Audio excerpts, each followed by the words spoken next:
Hi, it's Brad. Well, I've been asked a number of times what I carry with me in my aviation survival pack. So I thought that I would put together this video that shows you all of the contents. Now, I fly in a lot of remote and isolated areas, places like the Rocky Mountains and the desert in the Southwest. So really needed to come up with a kit that I felt was comprehensive for all of these in different environments that I may unexpectedly find myself in someday. I did look at a number of the pre-made kits that you see online. What I found with so many of those is that there was a lot of fluff. There was a lot of things that weren't really necessary, or they would do things like have a 130 piece kit that would have 100 band-aids. I really tried to keep things to what I truly may need in a survival type of situation, or realistically, a situation where I may say be in the Rocky Mountains and need to spend an overnight till search and rescue gets to me in the morning hours. So that's what I've done here. Built this kit. Obviously, this works for me. I'm not an expert at this. This is informational only. Use at your own risk and use this at least as a good starting point for building your own kit that's applicable to the environments in which you fly. So, with that, let's get started. So before I actually get into the contents of the kit, I want to show you actually how I've got it mounted. So got it right here. It's on the bulkhead and has Velcro backing, so it just stays there really, really well. I do also actually have a tether that goes to my Brad Kit Starlink mount as well. That's just really more for safety than anything, in case it were to come loose. Also have a sleeping bag here for overnight that is actually also safety tethered, but is in a Velcro cargo net back here. So that's just the basic setup for where I keep it.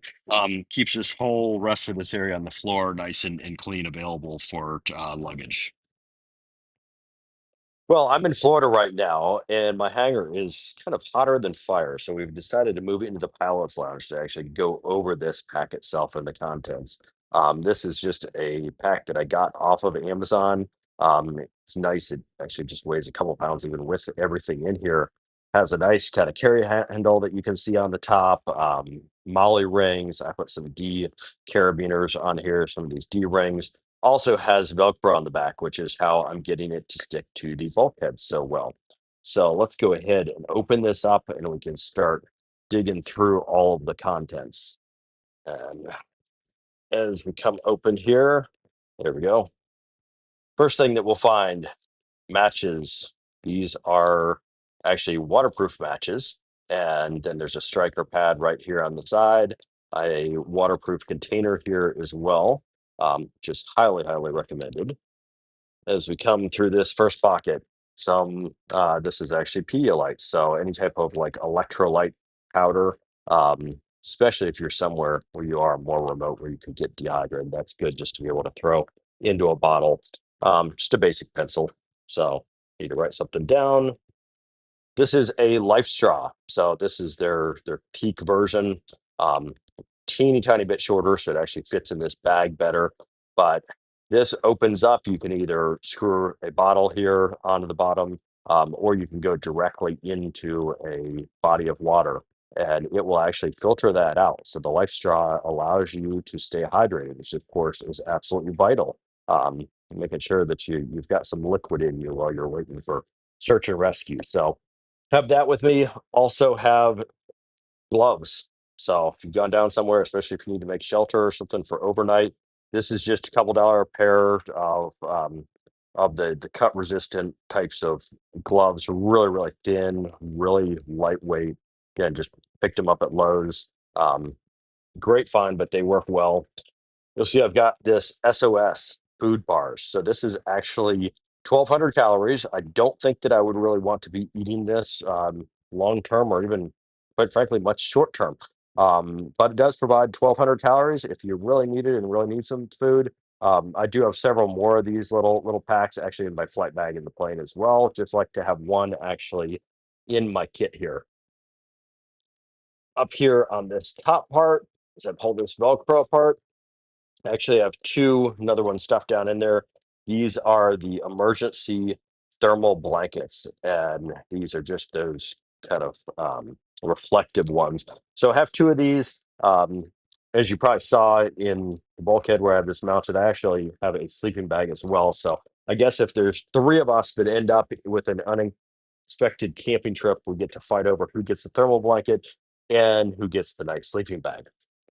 Also have paracord. So this is just a 50-foot bundle of paracord, good for obviously tying all kinds of things down, making shelters, anything of that sort. So just I left it in the pack here, nice and sealed, but paracord on board, definitely very, very important in my opinion. As we come up here to this top portion, we have a first aid kit.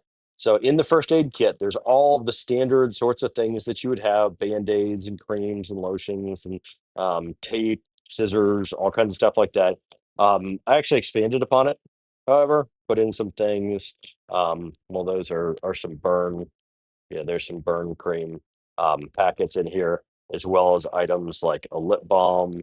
Also added several things of sunscreen. I look at where I might be in a remote area, like in the deserts in the Southwest, and that I think would be absolutely vital. So just a kind of standard first aid kit, but then outfit it with a couple more things, whatever you see as deficiencies within there. Have things just basic bar of soap that's like a hotel bar of soap sort of thing. There's that there. Have some glow sticks, just give you kind of another light source that you've got on board. This is a mesh bag. It came with it. I don't know what I'd use that for, but came with it and it fit in there. So I'm just leaving it that way. When we go into this pocket, this is like the super pocket. It has like so much stuff in here. We will start out with the least useful piece, but it is something that is in, I think, every other survival kit that I've seen, and that is a survival fishing kit. I really, quite frankly, do not see myself going out and fishing for food or being stuck for that long. So I think this is more for kind of the fun and entertainment category, but also felt like every other kit has it. I would just throw it into here. Here is a signaling mirror. So it has a nice little eye kind of hole that you can actually point this towards the search and rescue aircraft. So signaling mirror there also has a whistle on the end. I did notice this whistle is actually pretty weak, so ended up just getting a regular. This is super super loud, just a regular little metal whistle that I put in there. This is a multi tool. For any of you that don't know what a multi tool is, you need to certainly get out a little bit more and go get yourself one. Multi-tools are fantastic. They have everything from pliers to screwdrivers to knives to you name it. Just have a million and one different things on here. So just useful to have a multi-tool. And come back in here. Also, just a traditional knife. So this has serrated blade and kind of straight blade at the end. Um, just a nice kind of knife. And you'll notice that I have everything in these individual bags. That's actually very much on purpose. Sometimes you'll find finishes on things will get tacky, especially being left in the heat and things. And if that happens, I would rather have my items in these baggies just so that it doesn't get everything else around it sticky. Um, I do have a compass. Well, you should generally stay with the aircraft. That if you adversely have a situation where you find yourself in the woods or elsewhere, if you do need to go somewhere, though, just figure having a compass on board is worthwhile. Another fire source. So some more paracord as well. Not that we'll need more. We already have 50 feet up there, but basic flint and steel. If you have a general knowledge of how to just put tinder together and use a flint and steel, really not all that hard to make fire. This provides us just yet another opportunity to do so in case we have an issue with our matches. Over here, well, as I pull this stuff out, you may have seen there's some manuals and things. It's manuals for items like the life straw. Just figured I'd keep those on board. Also have a flashlight. This is a non-traditional flashlight, and it has a crank to recharge it and give it power here. It also has a solar panel. So this is not the best flashlight. It's not the strongest, not by a long shot, but we'll do in a pinch. Put that flashlight on board. I also carry this is pulled this out as a bonus. This is from my backpack. I just clip it on top. There's this clip and magnet as well. This is an Olate that I carry. It's not in this pack in particular, but fantastic little light. Also even has like a red beam on here, has the red beam, has the um, just changes different floodlight, spotlight, you name it. So really, really great little light, but also carry this backup light, all about having redundancy. So everything that you see here is what's in my pack. Really, really happy with how it's come together. I am always on IFR or VFR flight plans wherever I'm flying, especially in those more remote and isolated areas. So in the event that I do end up with an off airport landing somewhere, well, this is not going to keep me, this is not a week-long supply or anything of the sorts. It does allow me just basic survival, and really, especially in an overnight scenario where, say, it's late afternoon and search and rescue doesn't really get out to you or launched until daybreak. It does turn that into an experience where it's a camping trip rather than a crisis. And I think that this kit really encompasses essentially everything that I would need for that overnight type of scenario to make it through safely. Okay, well, now that we've gone over the contents of my survival pack, I also wanted to show you a few other items that I actually keep in the cockpit itself. So as we switch the camera around here, you're going to see I have an ACR personal locator beacon. This PLB device absolutely is critical as they come. I think it's my most vital piece of survival gear, actually. A lot of search and rescue to know exactly where you are very, very quickly to get you the help that you need. Once they do get to you, have this ACR Firefly unit. It's a strobe light unit, extremely, extremely bright. So it's going to make you stand out wherever you are by just having this in your possession. You'll also see this is an individual life vest. I just carry these routinely wherever I'm going with all of my passengers have them. So one for everybody on board. If I'm going over areas with water, I also carry a life raft as well. And life raft, I realize that they are expensive. You need to get them recertified, repacked.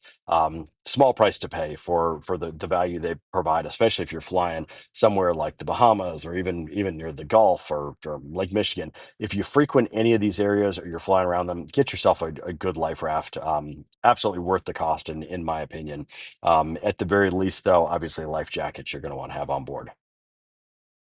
Well, I hope that you found this video to be informative as you think through what you might want to put in your own survival pack for the environments in which you fly. I'm not an expert on this stuff. I don't monetize any of this. I'm just a guy who flies an absolute ton. I fly the wings off this aircraft, and I like to share with the community everything that I've learned over the years. So I hope that everybody's having a fantastic week and fly safe. Bye bye.